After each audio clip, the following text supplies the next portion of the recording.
Welcome to Expert Views on ADR Ever, a podcast about simplifying the traditional African method of settling disputes or the appropriate dispute resolution ADR in a bid to attract more users to settle their disputes or conflicts with mediation, ombuds, collaborative law, arbitration, restorative justice, early dispute resolution, negotiation, conciliation, and of course, early neutral evaluation. My name is DrChinweEgbunike, the Marketing Liaison of Women's Day 2024, American Bar Association Dispute Resolution, and the host of Expert Views on ADR Ever video podcast. I'm delighted to welcome Ana Sambold, Esquire. She is the chair of the American Bar Association ABA section of Dispute Resolution for the 2023 to 2024 bar year. She is also a negotiation professor at the University of San Diego School of Law and has taught extensively in conflict resolution, negotiation, and ADR globally. She has also served as the chair of the San Diego County Bar Association ADR section, co-chair of the California Lawyers Association ADR committee, and president of the San Diego Law Library Foundation, among other leadership roles. Ana wears many hats, so I've left the link to her profile. Welcome to the show, Ana. Please stop sharing. It's such an honor to have you on the show. Thank you for having me. So without further ado, the first question is, what were the driving factors behind the establishment of the American Bar Association section of dispute resolution? Well, that is a fascinating history behind the establishment of this section of dispute resolution in 1993. Back in 1993, this section was formed basically because they were the alternative dispute resolution field was growing, and litigation wasn't always the only option for resolving disputes. And so as mediation and arbitration and other ADR forms is starting to get track, lawyers needed resources and a forum and a place for discussion around these practices. At the same time, there was a big need for standards and ethics. And with the rise of ADR, there was a growing need for ethical guidelines and standards for practitioners in the field.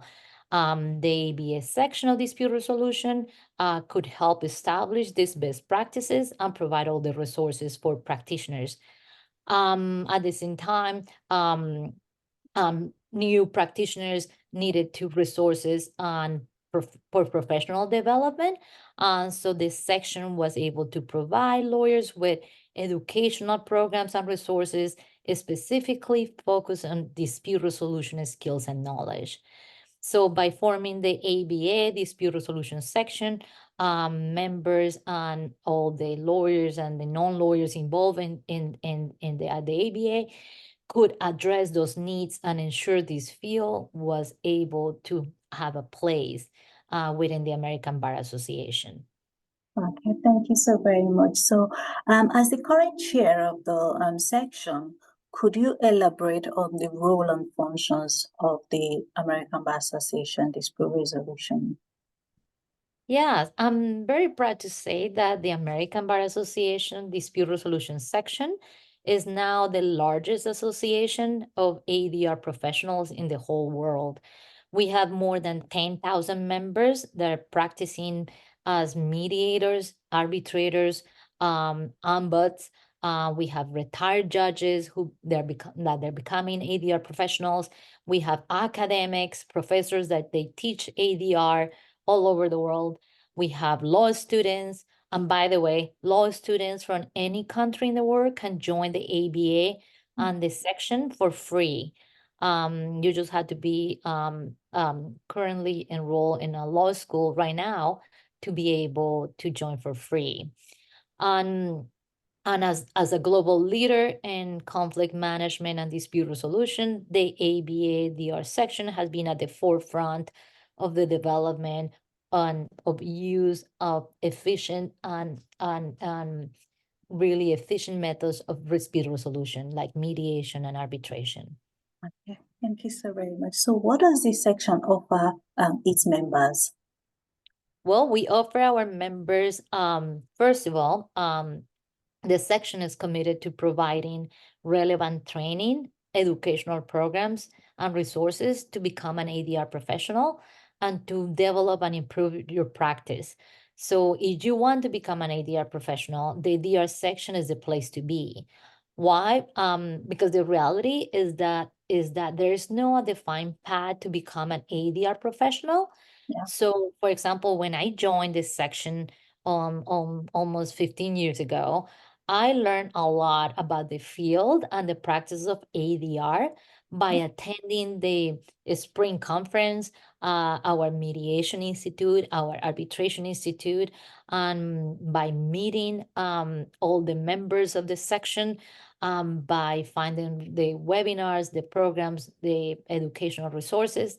And that's how I really owe to this section who I am today as a professional. It is a place to be for dispute resolution professionals, for litigators that are planning to transition and become mediators or arbitrators, for law students that are aspiring to become ADR professionals, for anyone in the ADR field. This is the place to be. This is the home.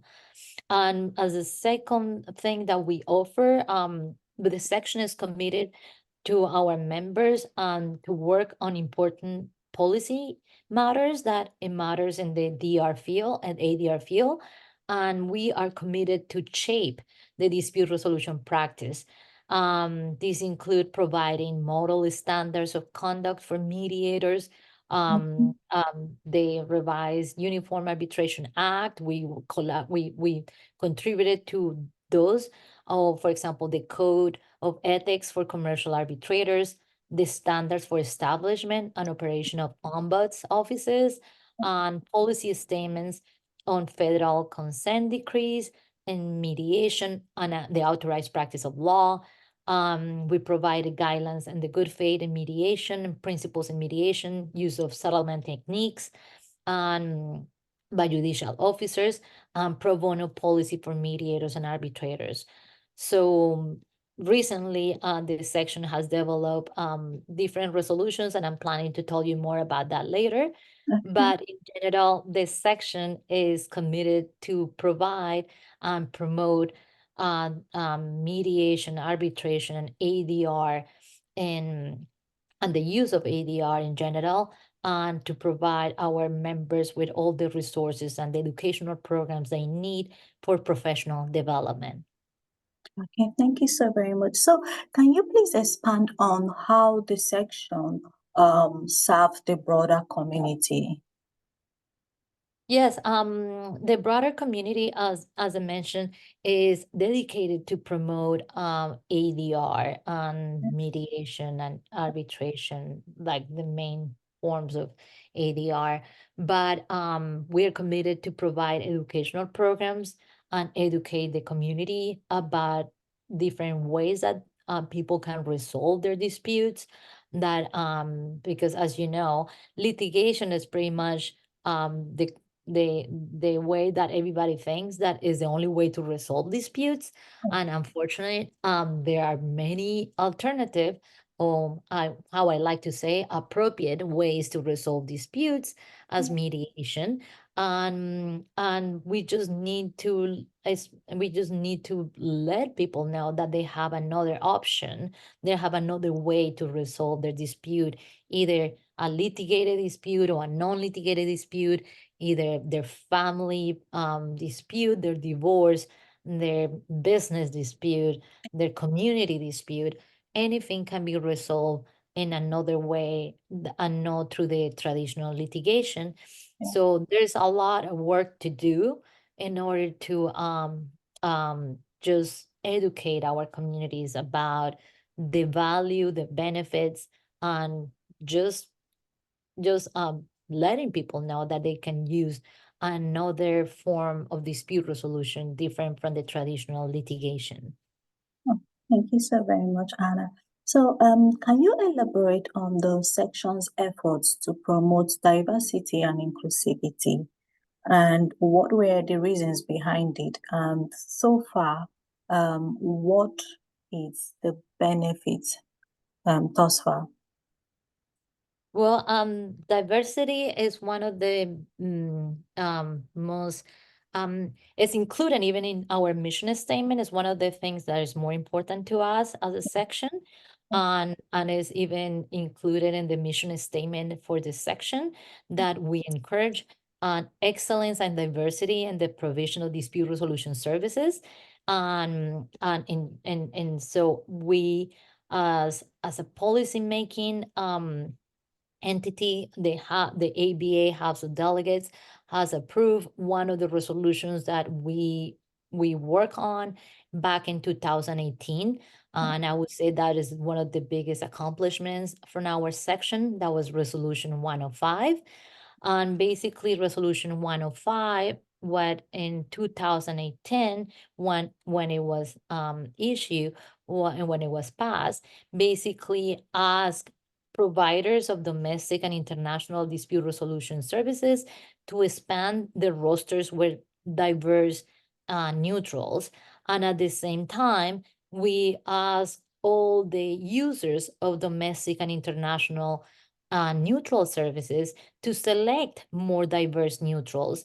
Because the reality was that at that time, there was a study conducted showing how the legal profession in general, it was lacking diversity. Yeah. But the thing was that in the ADR field is even worse than in the legal professional. So we were trying to promote diversity. We were trying to raise awareness about the need to diversify our field and to show the benefits, because when the people that we serve as mediators and arbitrators or as an ombuds, if they are diverse, we can represent the people that we serve. And that was one of our biggest commitments. Then after the resolution 105, I wanna also mention all the great work that our committees, especially the wider committee and the diversity committee are doing. The wider community is the Women and Dispute Resolution. They have monthly meetings and they invite different ADR providers where they meet neutrals and they ask different neutrals to join the rosters, and it's a great opportunity to meet different providers. And the diversity committee has also monthly meetings with interesting topics and guest speakers. And the two of them, the two committees, they have directories. And the wider committee is for any member of the wider committee, they add and if they identify themselves as diverse, they can add their names to this directory, and this directory is available to the public. So when you ask anyone if they want to find a diverse neutral and they're having a hard time finding one, well, they don't have that excuse anymore, because we have these directories where they can find diverse neutrals and that are ready to and willing to work in their cases, and since they are identifying themselves as diverse, and they are in one single place in these directories, it is a perfect way to just connect the end users with the neutrals. And those are kind of the main things and the main accomplishments from the diversity point of view. But at the same time, we have a page on our website that is all dedicated to diversity resources. So that's where you can find the two directories that I've just mentioned, the wider, the Women in Dispute Resolution, and the Diversity Committee Yeah. directory. We have guides to how you can help increase the selection of diverse neutrals and different initiatives and projects that this section is working on in regard to diversity. At the same time, I'm really proud to say that in all our educational programs and events, we always encourage diverse speakers to be involved in different panels. And that's another way that we like to promote encourage diversity. And I invite everyone, if you want to get involved, I believe joining this section and joining one of these committees is a great way to get involved. Thank you so very much. And so what are some of the notable achievements of the section within the larger context of the organization? Well, it is pretty exciting to share that the last February 2024, and during the ABA mid-year meeting in Kentucky, the House of Delegates approved two resolutions that we have worked really hard for many years. The first one is Resolution 500, Yeah. that is about early dispute resolution, and the whole point is to ask lawyers and interested parties to increase the informed and voluntary use of early dispute resolution, because the early dispute resolution committee, by the way, this section has almost 20 committees, and every committee is dedicated to specific topic. We have mediation, arbitration committee. We have the EDR, early dispute resolution committee. We have the women in dispute resolution. We have the diversity committee. Those are some examples of committee that we have. So our early dispute resolution committee was working on this resolution in particular, and they research, they come out with this study where they was they found out that ADR and mediation and arbitration and negotiating cases out of court, it was pretty common, and it was being used in litigated situations. But the point was that it was too late in the process. People were settling or trying mediation or other forms of dispute resolution when almost and right there when they were ready to go to trial. So with this resolution, we're basically asking lawyers and every stakeholder to use dispute resolution alternatives, but early in the process of the dispute, not to wait until when it's almost trial date. And in that way, you can save your client a lot of money, a lot of time, trying mediation and trying on another alternative of dispute resolution, like negotiation, like mediation, or like ombuds.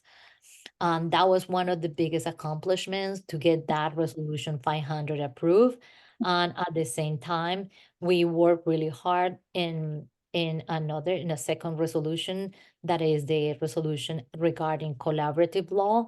And that one, we work actively with the Uniform State Law Commission, and we have our ethics committee, the former chair of that committee, and our collaborative law committee. They work really hard to on this resolution, and fortunately, it was adopted by the House of the benefit of that resolution is that collaborative law, it needed to be it's all like in every single aspect of dispute resolution.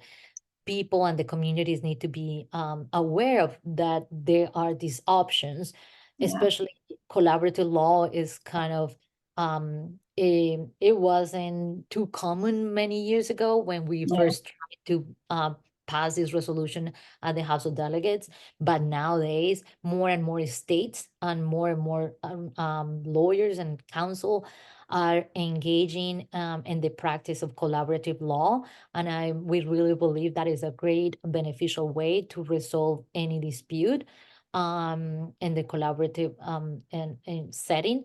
So we're really happy that we were able to get that resolution approved too. At the same time, another accomplishment that I'm really proud to share is that we established a civil discourse task force.